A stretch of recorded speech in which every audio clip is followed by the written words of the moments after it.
It's an inner journey. It's got nothing to do with the outside journey. Nothing. It's all inner. Then the frequency begins to change. You know, then it's like, oh well, I can see the purpose in evangelical Christians. I get it. And I mightn't have seen it a few years ago. You know, now I see it all within purpose. So yeah, as you become more awareness, you become more light. And the goal, yes, you know, there are some great masters, of course, that can dematerialize themselves. I was in an ashram called Babaji, who was not born of a woman, but birthed himself in a cave at 18. Beautiful. Babaji's in the autobiography of a yogi, and Yogananda's writing. So this stuff still happens? Yeah, yeah. They've had pictures of him. No, nobody knows how old he is because he's just an ism. You know, he comes and goes as he chooses. Oh yeah, oh yeah. I mean, I've met a woman in India who's 240 years old. Amazing. I've met breatharians on a regular basis. And so there's a whole topic there.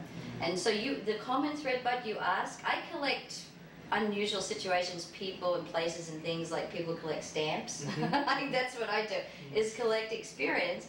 And what I do purposely is to crash my awareness of what I believe is impossible. So I go, yeah, I go, great. That's what I do. And I throw my mind into complete chaos. And I go, what are you speaking about? That's not possible. And so I do it on a regular basis. I do. And that's why I have no money, because I travel looking for these things. And so I go to this woman who's 240 years old that really hard to meet. It's like, you know, National Geographic is never going to find her. She's never going to be discovered. She doesn't want to. Why? Yeah. You know. And so she can't speak English, and through translation, and she was physical, but the more you looked at her, the more she looked translucent, because she was just emanating love and light. And I asked her, how is it possible that she is who she is and she has done what she's done? She doesn't eat a glass of goat's milk once a year and some kind of ceremonies. I know. And she said, I believe without question that I am 100% supported by the life force of God. And there's not one doubt. It's doubt, doubt here. They get your, you know, and that was it for me. I feel like I didn't know if it was, thank you. Amazing. Move on. Love it.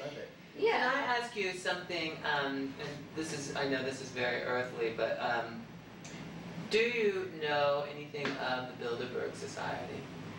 No, not much. I mean, I have heard of, in respect to? Well, essentially, you know, from what I've researched, they're pretty much who's running the world right now. Yeah. They're pretty much running, you know, what's going on. It's like the international bankers, old family, this kind of stuff. Yeah, there's a whole story there. Yeah. Do you think money's on its way out? That would be nice. You don't think it is, though? Or you don't really know? We need another hour. That's a whole conspiracy topic, right? We'd have to go. That's interesting. The question that you asked, though, about, you know, will we eventually leave, you know, the physical plane, or will we eventually turn back into spirits? And I think that comes back to what we were talking about, you know, about how many people are coming to the planet, because to me, that's what's going to eventually happen to all of us. And so it's like, well, we got to get to the earth. We got to get down there and have the body experience first before, you know, we go back. It's like the interesting thing would be what I asked myself personally was, okay, so here we are in this time realm. I'll speak for me. So I'm like unraveling my awareness, and as much as I can, and I'm moving closer to my own personal death. What then? You know. So I re-emerged back into the source, and they said then you would create a second cycle. And so the cycle can be hundreds and hundreds of years of an adventure of a soul coming into not just this world, another world if it chooses to. If you take what the Buddhists would call the bodhisattva, that they relinquish their own enlightenment to come here. Because which I did in 27 years old, I took the bodhisattva vows, unknowing to me what I was doing, you know, but I have more consciousness now, and I believe that, you know, it's not the special person that re-emerges, it's not the special person that becomes enlightened. I believe that everyone has to, be them Jewish, Buddhist, evangelical, Baptist, eventually we all go home. That's the plan. Yeah. It's not a separate reality. It's separate here because we're here. Yeah.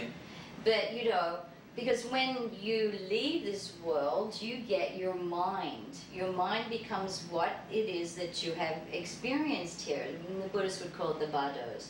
And so you move into, the Catholics go to this heaven, the Jewish go to that heaven. What are they? They are worlds of consciousness. Is that the re-emergence? No, it's not.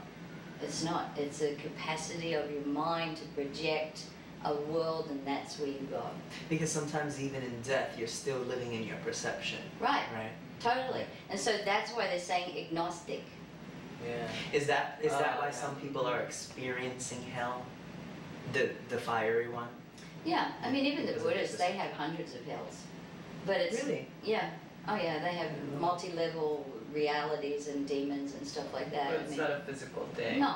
But it's you know, it's a powerful metaphor for, like, you know, stay within the compassionate spirit of yourself and transcend the world. So, you know, but where do they go if the monks are not enlightened? I don't know, actually. It would be interesting to interview somebody like that, actually, to find out, like, if you failed, what does that mean to a Buddhist? Well, you find them and we'll go there. You'd have to travel with me. That's all right. We will.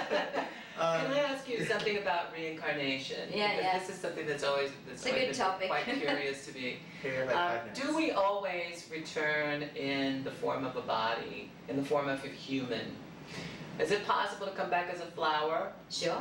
Yeah. It depends on your belief again. So as you transcend from your last thought here, and your last realization of this world is going to determine your next incarnation. So to a Krishna, they could come as a carrot, you know, or something like that. I mean, I asked a Buddhist monk years ago, a Zen monk. I've had the fortunate to study with amazing people in my life. It's just incredible. And so I was arrogant. I've always been arrogant. Anyway, not now. This is the thing I had to work through this life. And so here I am talking to this enlightened being, you know, questioning what he's telling me. For God's sake, get over it. And he said, if you're not careful, you'll come back as a cockroach. And I said, a regressive life? I can't imagine that. I said, here I am meditating, I can come back as a cockroach. And he said, yes, because it would be enlightenment, because you would only have 24 hours to experience your life. Oh, wow. I thought, so there you have it. You can come back as a cockroach. And I thought, wow, that's what you have to do instead of 70 years of pain or something. 24 hours. Program it up here. It was great. I had a great answer. Yeah, awesome. We have 4 minutes. Yes, go for it. Incarnation, depends on your belief system again, you know. Well, I wanted to clarify that for all of you out there. Just be prepared. You could come back as an ant.